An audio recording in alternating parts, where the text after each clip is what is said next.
Welcome to Body Hacking Build a Better You, the podcast where we unlock the secret to living a longer, healthier life and create our own blue zone in our life and within our family. I'm your host, Michaela Morell, and I'm here to provide you with the tools and knowledge to empower you to build a better you, one essential building block at a time. Today, I will share part 2 of what inspired me to start this podcast. And this part is about my mother. She's the strongest woman I know about, and she has escaped death so many times, so she's the biggest inspiration when it comes to not giving up. It is because of her I started doing research in nutrition and health, and I know her journey will inspire many of you. Thanks for being here. This is episode number 2 of Body Hacking Build a Better You podcast. And I'm your host, Michaela Morell. And today we're going to go into the story of my mom. We're going to talk about colon cancer. And the reason why I wanted to do this episode is simply because since colon cancer is one of the 4th most common cancer types, and in the United States, about 130,000 new diagnoses every single year, and it's about 50,000 that dies yearly of it. It is one of the deadliest cancer types in the world, and globally, it is 1.9 million that got diagnosed in 2020, with a very high death rate of 935,000 people. So colon cancer is a cancer that I'm very afraid of, to be honest, because when I was 17 years old, I took care of my grandpa. My mom and dad had a wedding in the United States. And just a few months before they left, he had been diagnosed with colon cancer. Before this, they never knew anything was wrong. He went in acute because he was in so much stomach pain. And when they opened him up, they saw that it was cancer all over and they couldn't do anything about it. He got back home again and we gave him morphine shots every day to kind of manage the pain that was involved with colon cancer. And 3 months later, he passed. And being a 70-year-old, helping him with the shots, seeing him, talking with him daily, it affected me. I am super grateful. My grandpa became 86 years old. He was the best grandpa that you could have. But when my mom got her diagnosis in 2013, first, she actually had a surgery in 2013 for a benign tumor in her breast earlier that year. And later that year, she went in with pain and they discovered she had colon cancer. And of course, this was very scary to me because I had the experience of seeing my grandpa only live 3 more months. I started grieving my mom's death. I did not function at the beginning. I was remembering sitting on the couch, just staring into the wall. I couldn't even watch a TV show or anything. I was just so numb. And I was struggling a lot. And then I decided, we're not giving up. We're going to fight this. I'm going to do whatever I can to figure it out. So I started researching day and night after nutrients that could help the healing process. And when I'm talking about the healing process, I just have to do a disclaimer. When we're talking about the healing process, I'm talking about the body's ability to heal itself. And I do believe that the body can heal a lot by itself under the right circumstances. And a lot of the times, the body is just lacking essential nutrients and components that can play a vital role in the healing process. So I am not claiming that any nutrients itself will heal anything. It is the body's healing power. And if you are struggling today, I recommend you to talk to your doctor. I am not giving medical advice. I am simply sharing the story of my mom and what she did. And so don't take this as any type of advice. Consult your doctor. But my mom, she was listening to me. I laid up all the different evidences I found, scientific reports about changing the diet, and I put her on a very strict ketogenic diet because I wanted to starve out the cancer. And I also put her on lots and lots and lots of nutrients. And she got something into her body every single hour of the day that contained nutrients that she needed. And what was so fascinating to see was that she was starting to thrive. She responded very well. And she ended up having a surgery where they removed a lot of her colon. So they removed about 80 centimeters of her colon, which is about 31 inches, to be able to get rid of the cancer because it was spread and it was a pretty big lump of cancer. But she was thriving so well with the nutrition that we had put her on that the doctors actually judged her in a way that she did not need any chemo, she did not need any radiation. We could just remove that colon and she could keep on living her life. And that's what she did. She went back home. Most people did not even know that she had this life-threatening cancer, and she was thriving. She was active, riding horses, playing with grandkids, having a really amazing life. But this process made me understand that I'm pretty good at researching, and I'm pretty good at putting pieces together and seeing the big picture and understanding how everything is related. So this was a big reason why I went back to start study nutrition back at university again, because I came from a background of business and marketing and entrepreneurship. So what happened then was that my mom is a human. A lot of humans are struggling with keeping and maintaining good habits. So even if she was really good and kept a really good habit through her treatment, as soon as she was declared healthy again, she went back to some old habits. And some of those old habits was eating ice cream in the night, cookies. She's a very active lady, so she's struggling with eating as many calories as she needs to maintain her weight, running around on a horse ranch. So she did that. And life looked good. She was healthy, she was happy, and she was thriving. And in the end of 2016, we got another message that the cancer was back. And when they looked back at the x-rays they had done 6 months prior, they could see the cancer there too. It was just someone that missed it.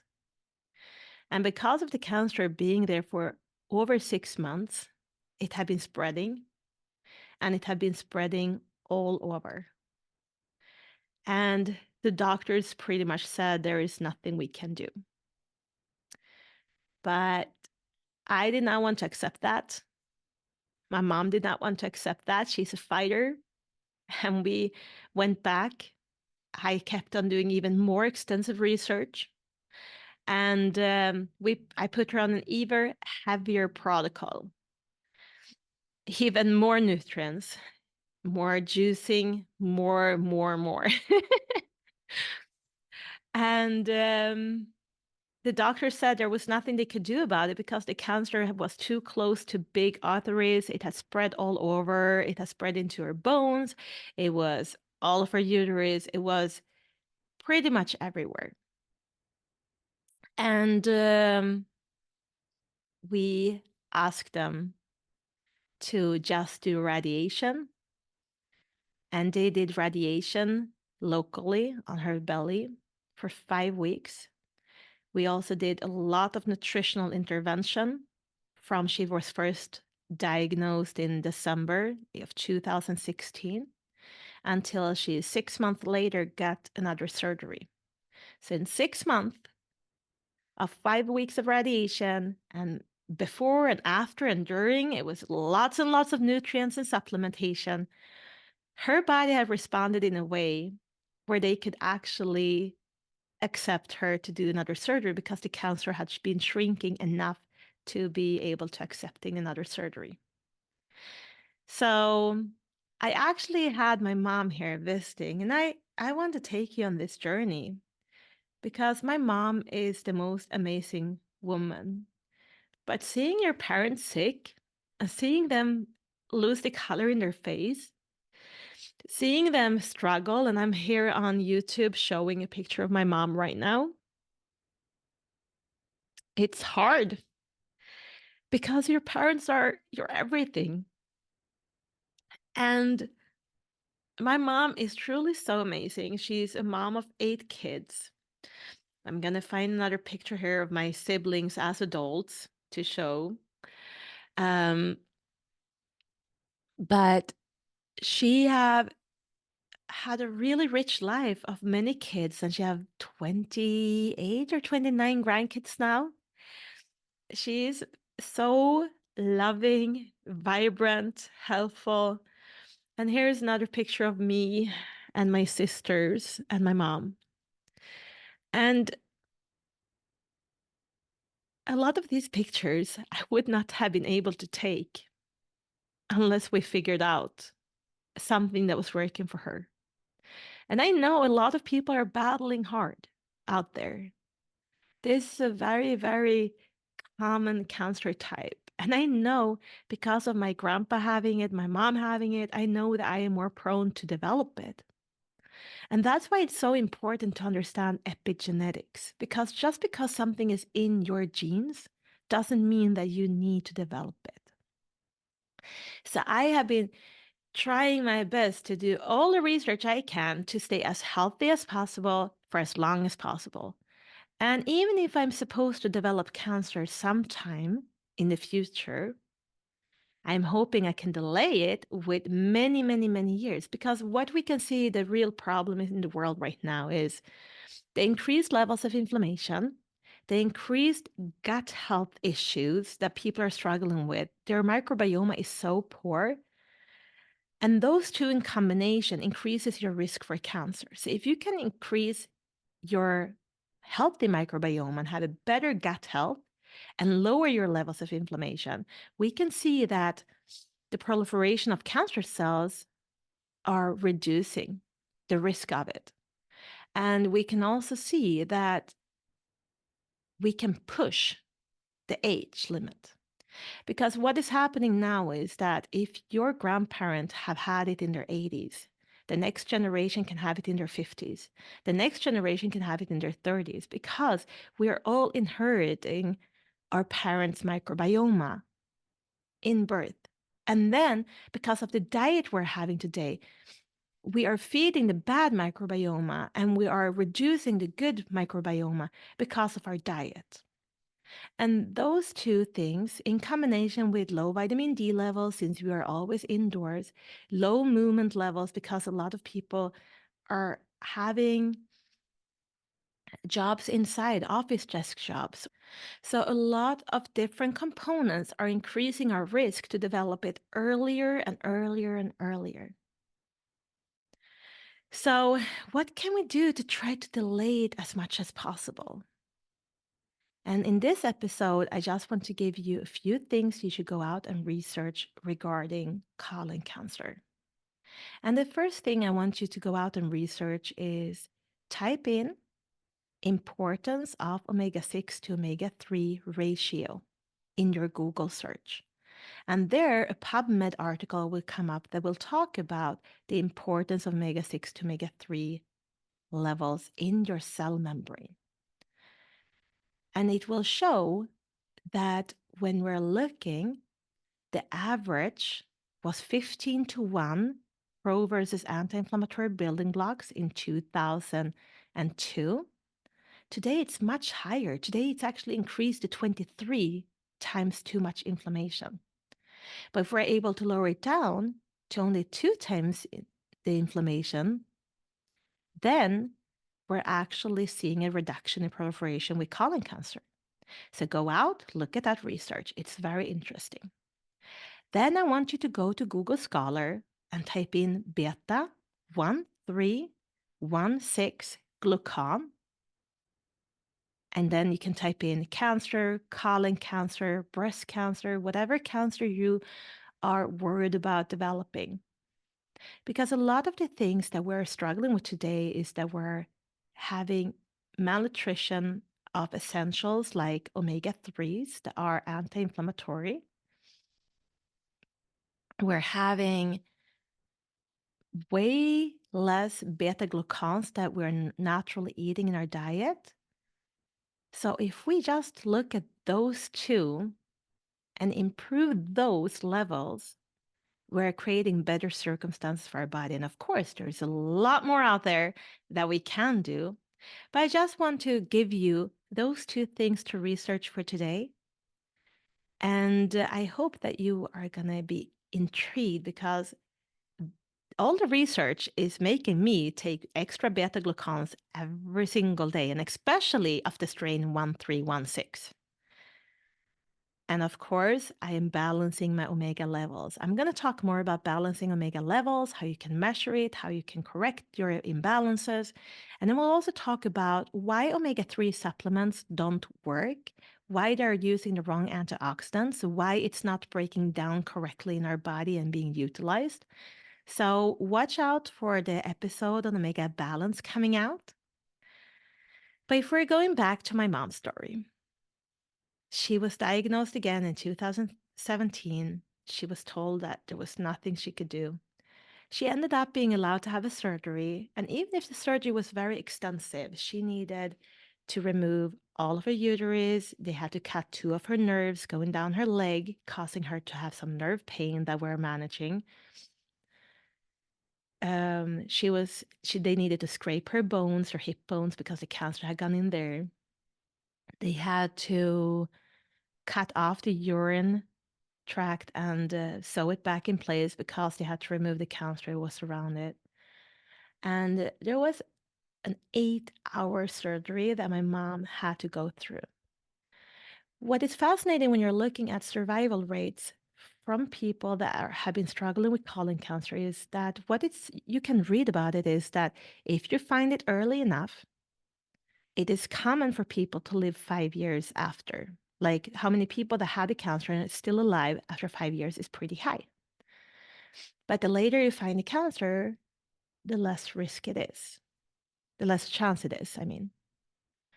And looking at my mom, she was diagnosed in 2017. She had to remove the rest of her big colon, and she also had to remove a lot of her small intestines, making her struggle with absorption of nutrients, absorption of water. So she still need IVs a few times a week to be able to get fluid into her system so she doesn't go into organ failure. But what is so fascinating is that happened in 2017. Now it is 2024. That is 7 years after her surgery. And 7 years after her surgery, she actually was able to travel here to United States. And she was from Sweden with my dad this Christmas. And right now I'm showing a picture of me and her laying in my bed, cuddling like we did every morning when she was here, just laying and talking in the morning until we decided to get up. But I am so grateful for living today in this time where there is so much information out there. And I know it can be confusing. And I know it can be hard to sift through all the data. But the information is out there. The accessibility to get a hold of different nutrients are out there. And I am just encouraging you to never give up. We don't know what we know until we know it.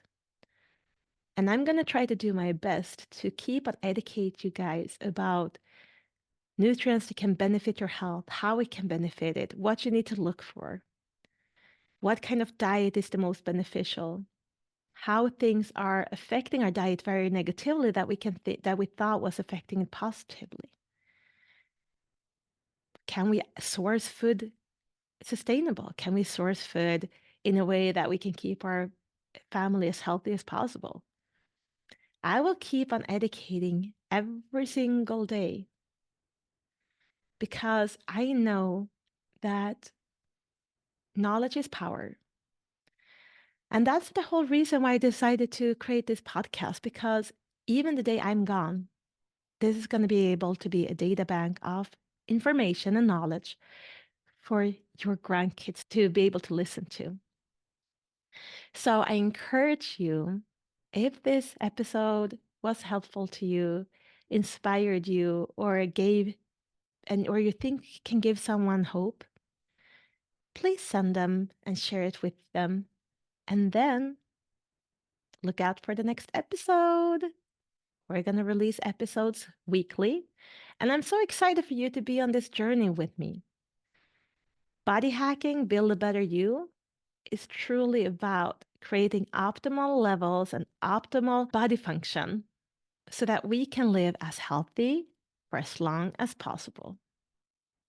Thank you. I'm Michaela Morell, and I can't wait to see you next time. Bye. If you enjoyed today's episode, I encourage you to do one thing for me. Think of one person you want to share this podcast with and copy the link and send it right away. Thanks for playing an important role in the Blue Zone community. And if you want to keep on building a better you, one essential building block at a time, hit that subscribe button. See you in the next episode.